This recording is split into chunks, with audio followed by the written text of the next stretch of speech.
The wind moved across the empty battlefield, carrying the smell of smoke and broken earth. Rocks and weapons lay scattered, silent reminders of a war that had ended only yesterday. The sky was heavy with gray clouds, and the mountains stood like cold walls in the distance. In the middle of this land of ruin, an alien mother knelt in the dirt. Her skin, pale and marked with glowing lines, was streaked with dust and tears. Her long silver hair fell across her face as she pressed both hands to her eyes. Before her lay a small mound of soil, freshly dug. A grave, tiny, with stones placed carefully at its side. She whispered words in her alien tongue, soft, broken words that no one could hear except the wind. She had lost everything. Her people were scattered, her family destroyed, and her child, her little daughter, gone. This small grave was all that remained of her hope. Her body shook as she tried to hold her cries inside, but they broke free, filling the silent valley. Her tears fell into the dirt, sinking into the grave like rain. The mother remembered her child's laughter, the way the little girl ran through the grass, her tiny hands reaching out. She remembered the sparkle in her daughter's eyes, the sound of her voice calling mother. Now all of it was gone, stolen by the war between humans and her kind. The battle had been brutal, and no one had mercy. She had searched for her daughter after the chaos, but found nothing, only silence. And so, she believed the worst, and made this grave with her own hands. Her body was weak, her spirit broken, but her love for her child was stronger than pain. She placed a small piece of cloth into the grave, a piece that once belonged to her daughter. It was the last memory she had, a symbol of what she had lost. She pressed her forehead against the ground and whispered once more, "I will see you again, my child." But the Tina. Ruth was hidden from her heart. Her daughter was not dead. Far away, beyond the battlefield, the child still breathed. A human man, wounded and scarred from the same war, carried her in his arms.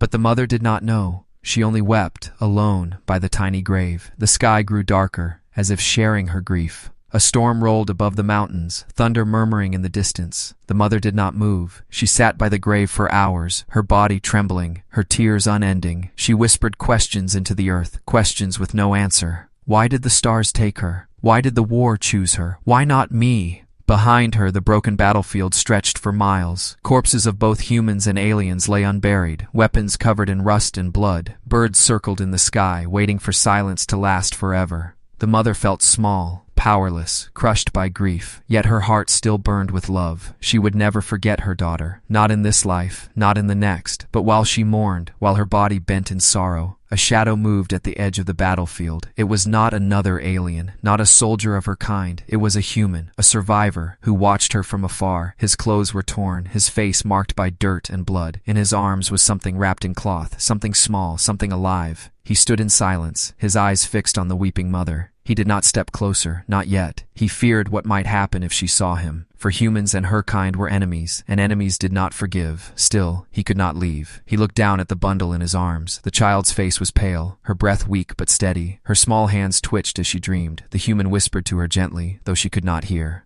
"You will be safe, little one, I promise." The alien mother, still weeping at the grave, had no idea her daughter lived. Her heart believed in death, not in hope. Her tears fell harder as she touched the soil. The battlefield was quiet, but the truth was louder than the silence. Her daughter was alive, saved by the very enemy she hated, a human who had chosen mercy over war. The clouds above began to break. A single ray of light touched the grave. The mother lifted her face and stared at the sky, her tears shining. She did not know that destiny had already begun to change. She did not know that her grief would soon meet hope. But for this moment she wept, believing her child was lost forever. And in the distance, the human turned and walked away, carrying the child, carrying a secret that could change everything. The story was only beginning, and the galaxy itself would soon hear it. The battlefield was quiet, but not empty. Among the broken weapons and the fallen soldiers, a lone human moved carefully, his steps slow and heavy. His name was Marcus, a soldier who had survived when many of his kind had not. His uniform was torn, burned in places, and his face carried lines of exhaustion. One of his arms was bound with cloth where a blade had cut deep, yet still he walked, holding something close to his chest. The bundle he carried was small, wrapped in gray fabric taken from his own gear. Inside was not a weapon, not supplies, but a child, an alien child with pale skin that glowed faintly under the fading light, her tiny chest rising and falling with each breath. Marcus looked down at her again and again, as if making sure she was still alive. Every time she moved, every time her little fingers twitched, a strange feeling stirred inside him, something he had almost forgotten during the long war. Hope. The war had taught Marcus to hate her kind. He had been told they were monsters, heartless beings who want Ed to rule the galaxy, he had fought them, killed them, and watched them kill his own people. Yet when he had found this little one lying half buried in the rubble, her small body shaking, her breaths weak, he could not leave her. His heart had refused, his hands had lifted her, and in that moment, something inside him had changed. The child whimpered softly in her sleep. Marcus stopped and crouched behind a fallen wall, listening. Far away, he heard alien voices shouting, searching. They were hunting for survivors, maybe even for him. If they found him with the child, they would kill him without question. But still, he did not let go of her. Instead, he whispered, "Quiet now, little one. I will keep you safe." He looked around, the land broken and scarred by fire. There was no safe place, not yet, but he had to find one. He had to rest, and the child needed food and water. He thought of leaving her where she might be found by her own kind, but the memory of the war came back too strong. He remembered how both sides had taken prisoners, how Mercy had often been drowned in rage. He did not trust the hunters to care for her, not after what he had seen. If anyone would keep her alive, it had to be him. As he walked, Marcus thought of his own family, a wife he had lost, a daughter he had never held. War had stolen them before peace could even begin. Now, as he carried this alien child, a pain and a comfort grew together in his heart. Perhaps saving her was the only good thing he had left to do. The night came quickly, the sky dark and heavy with stars. Marcus found a cave by the side of a hill, hidden from the open ground. He entered, placed the child gently on a piece of cloth, and lit a small fire with trembling hands. The firelight glowed across the cave walls, and for the first time, he could see her face clearly. Her features were delicate, strange yet beautiful. Her skin faintly shining like starlight. Her small mouth opened as she breathed. Her eyes flickered beneath closed lids. She was alive, fragile, and innocent.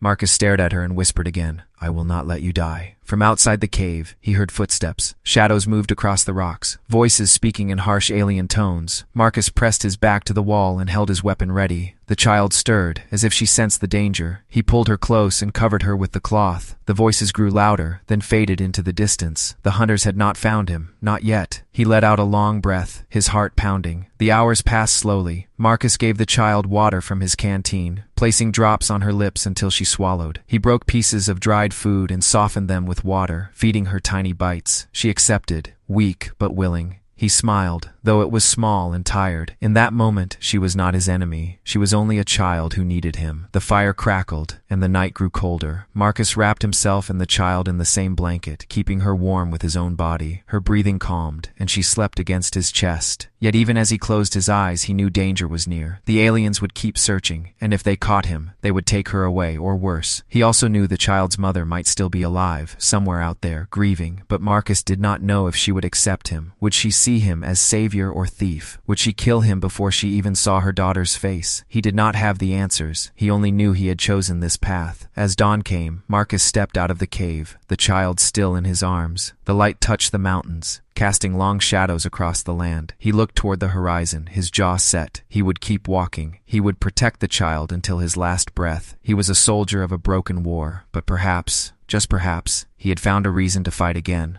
Not for victory, not for revenge, but for life, for a smile.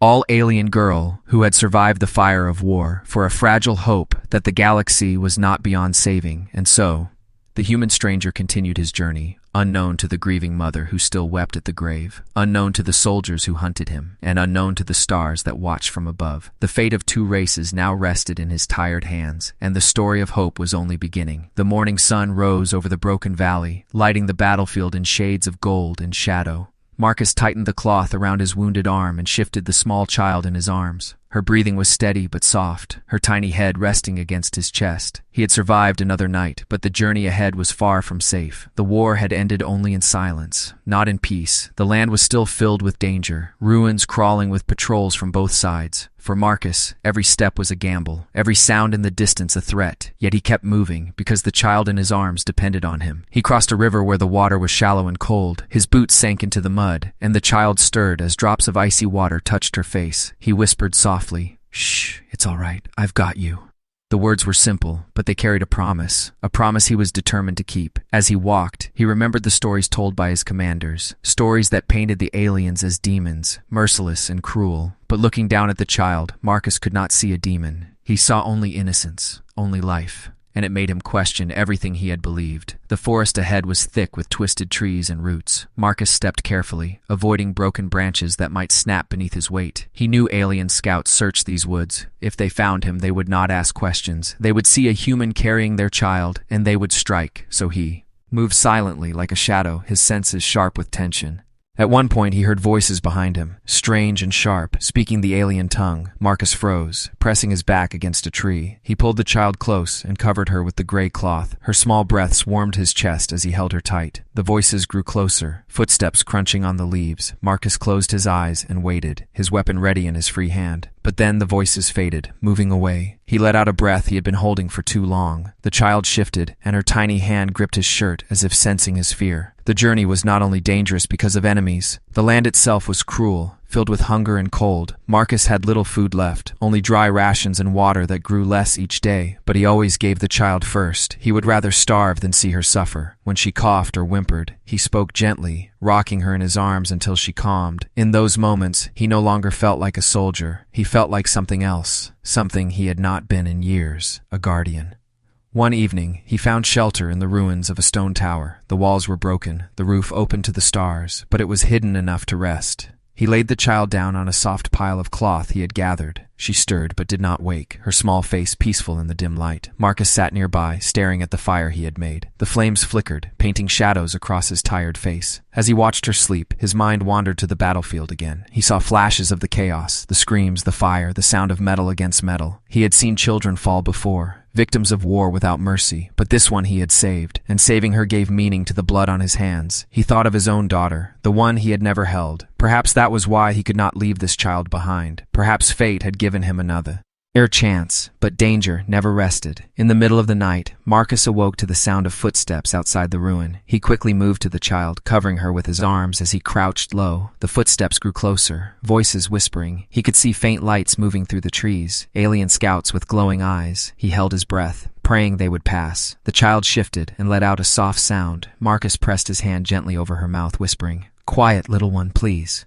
The scouts paused, their lights sweeping over the broken wall. Marcus stayed still, every muscle tense. Finally, after long moments, the lights moved away, the voices faded. He did not move until silence returned. Only then did he allow himself to breathe again. The next day, Marcus pushed on, his body weak, but his will unbroken. Every mile was harder than the last, yet he did not stop. The child's survival was the only reason he kept moving. When the sun rose high, he carried her through the open fields. When the night came, he hid in shadows, listening for danger. His life had become a rhythm of fear and hope. Still, there were moments of light. Sometimes when the child opened her eyes, she looked at him with curiosity. Her gaze was strange, alien, but filled with innocence. Once, her tiny hand touched his cheek, and he felt a warmth deeper than any fire. It was as if she trusted him, as if she knew he would not harm her. In that single touch, Marcus felt more human than he had in years. The journey was far from over. He did not know where he was going, only that he had to keep her alive. He knew enemies were hunting him, that death might wait at every corner, but he also knew he could not turn back. The path ahead was dangerous, but it was the only path left. And so Marcus walked on, a lone human carrying a fragile child across a broken world, his heart heavy with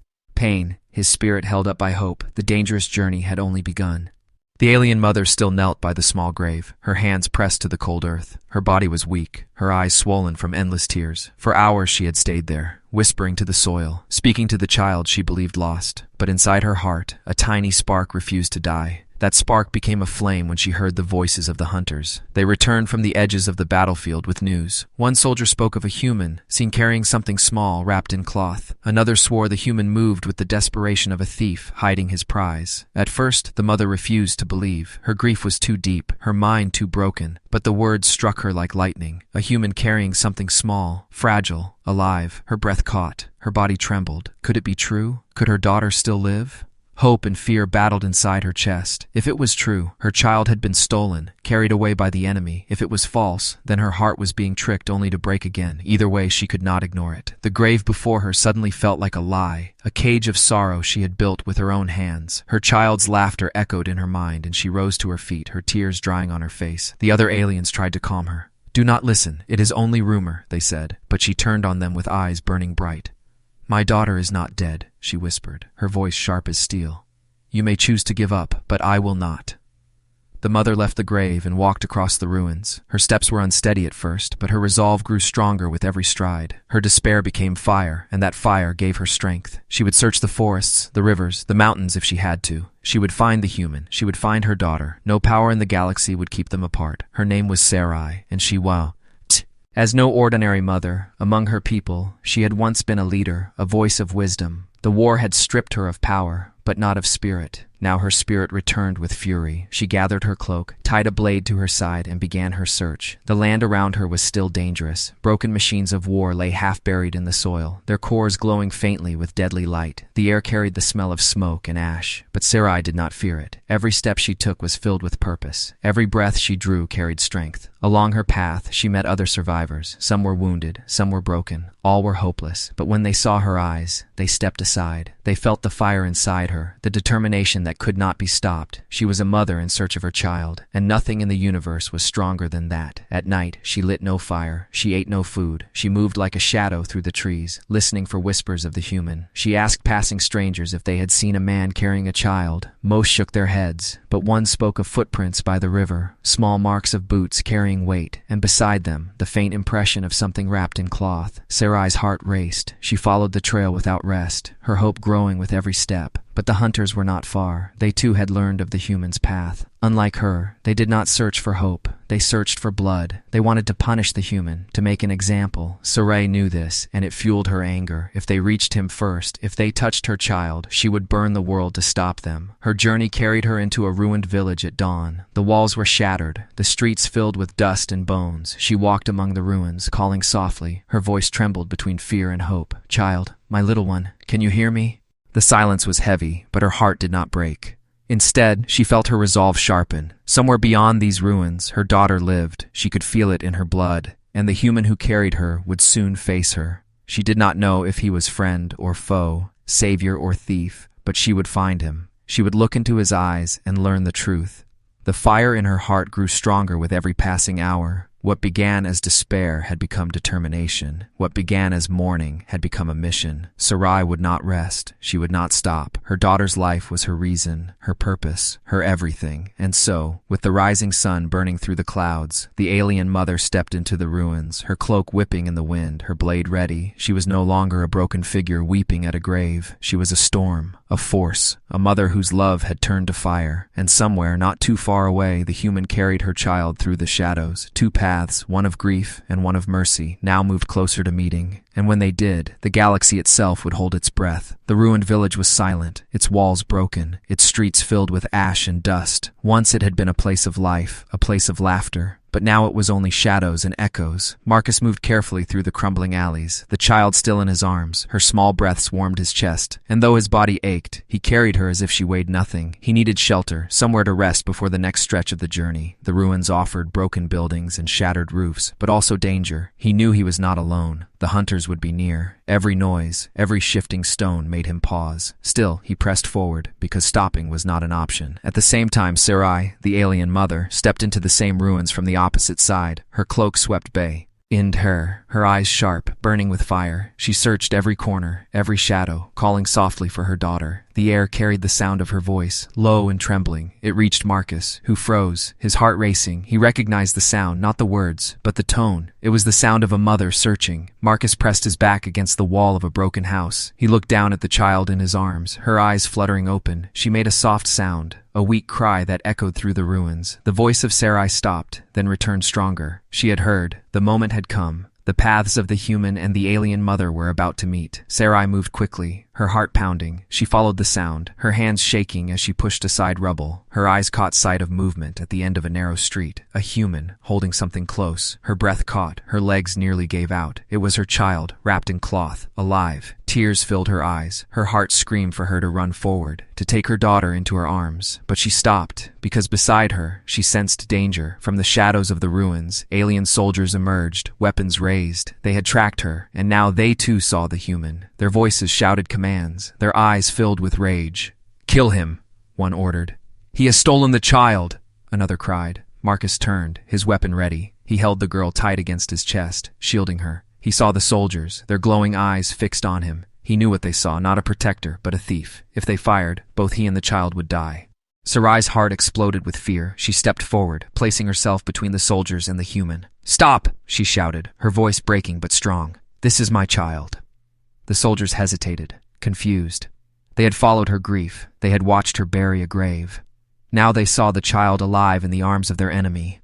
Their hands trembled on their weapons, but the order to kill still hung heavy in the air. Sarai's eyes met Marcus's for the first time. He was scarred, wounded, human, her enemy.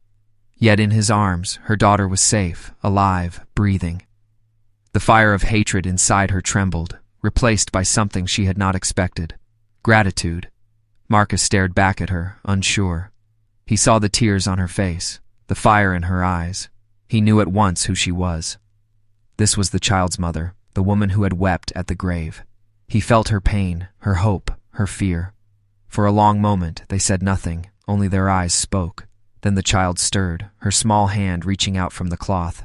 Her fingers stretched toward her mother. The soldiers gasped, their weapons lowering slightly. The bond was undeniable. This was no stolen prize, no trick of war. This was a mother and her child. Sarai dropped to her knees, her hands shaking as she reached out. Marcus hesitated, fear filling him. Would she take the child and order him killed? Would this be the end of his long journey? But when the little girl's hand touched her mother's face, all doubts broke apart. Sarai let out a cry that shook the ruins, a sound of joy and pain mixed together. Her daughter was alive, and no power could take that truth away. The soldiers lowered their weapons, still unsure. They looked at their leader, at the woman who now clutched her child to her chest. She turned to them, her voice sharp, filled with command. "He saved her," she said, pointing at Marcus. "He carried her when none of us could. He gave her life back." The soldiers murmured, confused and angry. How could an enemy be a savior? How could a human be trusted?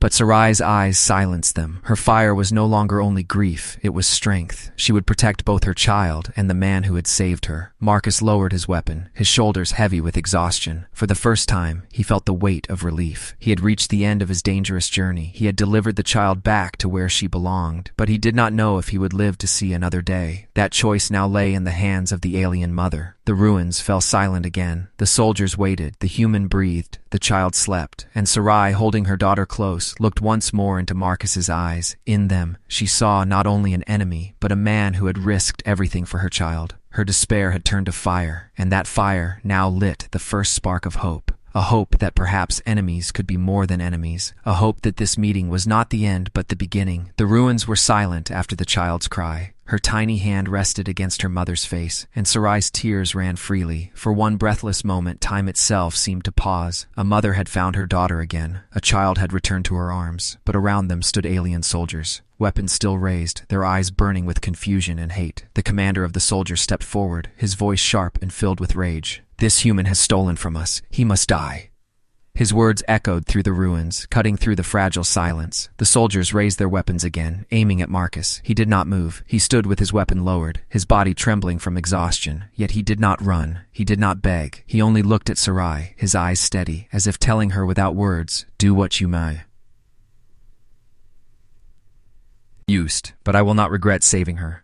Sarai held her daughter tighter, the little girl's head resting on her shoulder. Her heart was torn in two. The man before her was an enemy, a human who had fought against her people. She had every reason to hate him, to wish for his death. But her daughter lived because of him. Without his strength, his courage, her child would be cold in the ground. Her voice trembled as she spoke. "He is no thief. He is no murderer. He is a protector." The soldiers shifted uneasily, their eyes flicking between her and Marcus. They had seen her despair, her grief, and now they saw her fire. But still the commander sneered. "You would defend him? After all they have done? After all we have lost?" His words were sharp, his anger heavy. "Do you not remember the fires, the screams, the graves? He is one of them." Sarai turned, her eyes blazing.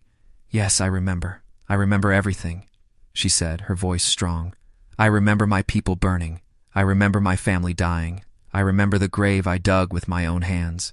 She stepped closer, her cloak sweeping the dust. "But I also remember this, that my daughter lives because of this man, and no memory, no hatred will erase that truth." Marcus felt the weight of every eye upon him. He gripped his weapon. Though his arms were weak, he knew this was not his fight anymore. His fate rested in the hands of the alien mother. If she chose silence, he would die. If she chose hate, he would die. But if she chose mercy, then perhaps something new could be born. The commander raised his weapon higher, his voice breaking with fury. Mercy is weakness. He is human. He must die. He prepared to fire, but Sarai stepped in front of Marcus, her daughter in her arms. If you fire through me, she declared. The ruins trembled with the strength in her voice. The soldiers gasped, their hands lowering in shock to harm their own leader, their own mother. Was unthinkable, the commander growled, his rage boiling. Why protect him? He will only betray you. Sarai's eyes burned brighter than flame. Because he has already given more than any of us. He gave me back my child, and I will not let him die for it. The child stirred, opening her eyes just slightly. Her small hand reached out toward Marcus. The gesture was innocent, but it spoke louder than words. She trusted him. She saw him not as an enemy, but as family. The soldiers murmured, uncertain. They had been taught to hate, to kill, to see humans as monsters. But what they saw now did not fit the stories. Sarai looked at Marcus again, her voice softer now. You carried her through fire. You kept her alive. Why? Marcus swallowed, his voice rough but honest. Because she deserved to live. Because no child should die in war. Not yours, not ours. His words were simple, but they struck deep. The soldiers fell silent, and even the commander faltered. Sarai turned to her people, her voice rising once more. If we kill every hand that offers mercy, then we are no better than the monsters we claim to fight. She lifted her daughter higher, her voice shaking but clear. This child lives because of him. This child breathes because of him. Will you take her savior and spill his blood at her feet? The soldiers lowered their weapons, one by one, their eyes filled with doubt and shame. Only the commander stood defiant, his jaw tight, but even he could not fire with Sarai standing before the human. The weight of her words, the power of her fire, held him back. Finally, with a snarl, he lowered his weapon. This changes nothing, he spat. He is still our enemy. Then he turned and walked away, his soldiers following reluctantly. When the ruins were quiet again, Sarai stood before Marcus, her daughter between them. The air was heavy with silence, but not the silence of war. This was the silence of choice, the silence of change. She looked at him, her eyes no longer filled with hate. You are not my enemy, she said softly. You are the man who saved my child. Marcus bowed his head, too tired for words. He had expected death, but instead he had found something else, perhaps even the beginning of peace. And so, in the heart of broken ruins, an alien mother chose mercy, a human soldier chose hope, and together, with a fragile child between them, they stood at the edge of a new path. The war was not over, but the fire of hate had cracked, and through that crack, light began to shine. The morning light spilled across the ruins, painting the broken stones with gold. Sarai stood with her daughter pressed to her chest, the child's faint breathing a rhythm of life. Marcus leaned against a shattered wall, his body heavy with exhaustion, but his spirit strangely light. For the first time since the war began, the silence around them was not filled with fear. It was filled with something else, something fragile and new. The alien soldiers had left, their weapons lowered, their hearts uncertain. Some of them had looked back as they walked away, confused by what they had witnessed. They had seen an enemy protect a child. They had seen their own leader defend that enemy. It was a truth that clashed with everything they had been taught. But truth has a way of planting roots, even in the hardest ground. Sarai turned toward Marcus, her eyes still wet but steady. You could have left her. You could have left her to die, she whispered. Marcus met her gaze, his voice rough but honest. I could not. She reminded me of what I lost. Saving her was the only thing that made sense. Sarai looked at her daughter's face, peaceful and alive. For so long she had drowned in despair, but now she felt something she thought was lost forever. Hope. The little girl stirred in her arms, her small eyes blinking open. She looked first at her mother, then at Marcus, her lips curving into the smallest of smiles. It was weak, but it was enough to break the weight of silence. Sarai's tears returned, but this time they were not only of grief, they were of joy. The child reached one hand toward her mother, the other toward Marcus. The gesture was innocent, but it carried the power of a bridge between two enemies. For a long moment, Sarai did not move. Her people would see her as a traitor, perhaps, for protecting a human. But as she watched her daughter's hands stretch toward Marcus, she understood something deeper. War had taken much, but war had not killed love, and love was stronger than hate. Marcus slowly reached out, his rough hand trembling. The child's fingers curled around his, her warmth soft against his scarred skin. A breath escaped him, not of pain, but of release. He had carried her through fire and storm, and now she was safe. Safe not because of victory, but because of mercy. Sarai's voice softened, no longer fire, but light. This is not the end, human. This is the beginning. Marcus looked at her, his tired eyes meeting hers. Then let it begin here, he said. The ruins around them felt less like death and more like rebirth. The broken walls seemed to whisper of change, of the possibility that enemies could stand together. Sarai shifted her daughter into Marcus's arms. Just for a moment, her hands trembled as she let go, but she watched closely. The child rested easily against him, her small head on his shoulder. The sight pierced Sarai's heart, but not with fear, with trust. "You are no longer only human to me," Sarai said. "You are the man who gave me back my child." Marcus bowed his head, unable to speak. He had never sought honor, never sought forgiveness. Yet in this moment he felt both. But beyond the ruins, danger still lived. The war was not ended. Hatred still burned in the hearts of many. Both humans and aliens would call this moment betrayal. Marcus knew if his own soldiers found him, they would not forgive. Sarai knew if her people spread word, they might demand blood. Yet both of them also knew something greater had begun. The galaxy was wide, and wars had lasted for generations. But perhaps all it needed to change was one act of mercy, one spark of hope. And that spark now lived in the small child, alive against all odds. The one who had been thought dead, the one who had been saved by an enemy. As the sun rose higher, Sarai and Marcus stood side by side, the child between them, her small hands holding both of theirs. The sight was simple, yet powerful. A human and an alien, bound not by war, but by life. They knew their journey was not over. It had only just begun. Sarai looked toward the horizon, her eyes blazing with determination. "We will walk together, for her sake," she said. Marcus nodded, his jaw set. "Then we walk into whatever comes next." The ruins faded behind them as they stepped forward. The path ahead was uncertain, filled with danger and doubt. But within that uncertainty was a seed.